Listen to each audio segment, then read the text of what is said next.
Hi everybody, Rick Roth here.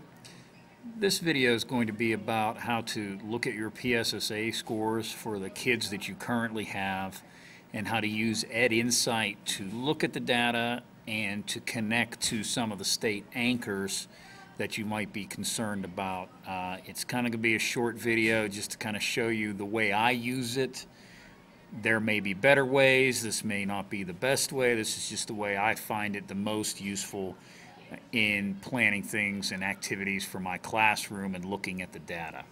So as you go into Edinsight, your page may not look like this. You have to make sure that you hit Classroom Reports. Once you get into Edinsight and you hit Classroom Reports, okay, you may get something that looks like this.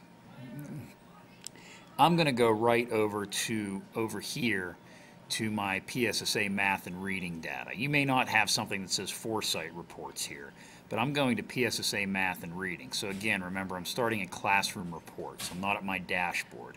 I didn't want to show you the home page because I have student ID numbers and everything there. So I'm going to go PSSA math reading.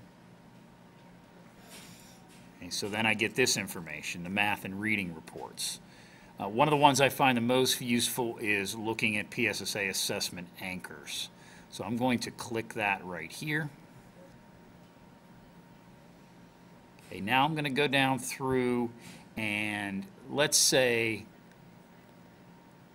I'm looking at my Math 8 kids here. I just want to look at my regular Math 8 kids, 8th grade math. Just an example. Okay, I want to look at their last year's scores. These are my current kids that I have now this year. I want to look at how they did in 2011, 2012, okay, and what anchors show up. So I can click that Math 8 and get all these sections. I have 4 sections of Math 8 this year. So you can see right there I have 91 students. I'm just going to scroll down and I'm going to scroll down and I'm just going to leave everything default here. There's other things you can do, but I'm just going to leave everything default and click Run Report right here.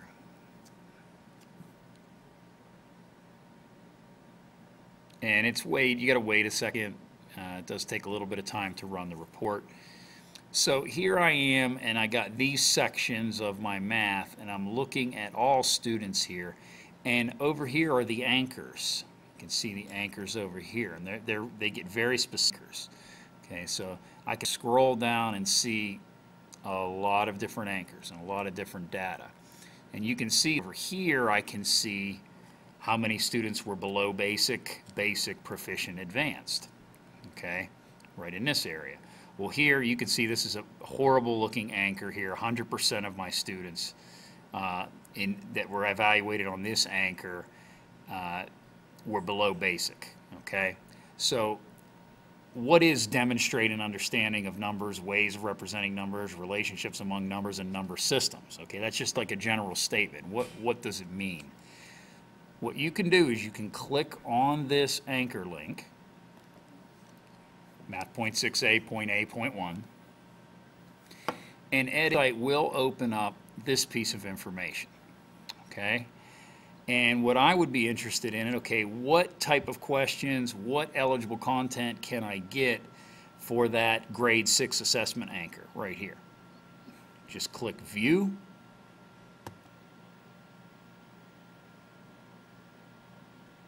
And I'm waiting a second, hang up the PDF. That is a PDF that's on that website, and it's opening up, giving you a look at it on here. You can see there.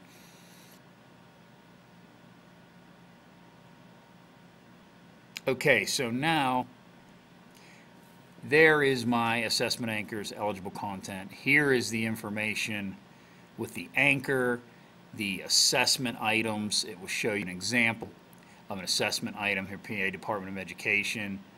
Okay. I know this is going fast here. I forget which anchor that I had there, but you get the idea. You have the anchor, you have some words about the anchor, and then you have 26 pages here of things that you could look at. I'm going to go back. Other suggestions for you, if this isn't getting you the information you need, there is a website that if you can just Google it,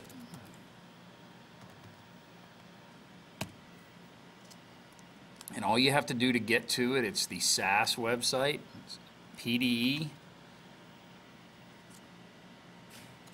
and it comes up, you can see it populates right here, PDE SAS, Standards Aligned System.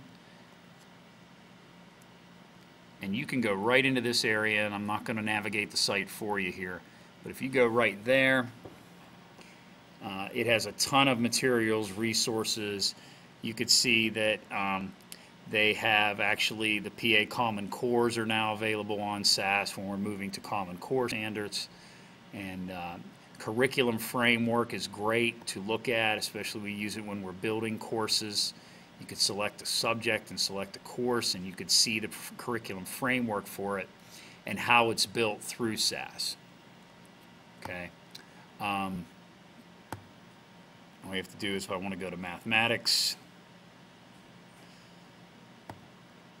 say I go to 6th grade, search, and I can get the big ideas that are in 6th grade, but then if I start clicking into the big ideas, it shows me a little bit more about the standards that they're hitting and concepts and competencies and essential questions and things like that. So that's a resource that you can use for yourself. I mean, there's a ton of other things in there, not just curriculum framework, standards, any material that you want. It's just another resource. Edinsight is helpful because it's very specific, and it actually talks about our kids and the standards they're hitting in particular. I hope this helps.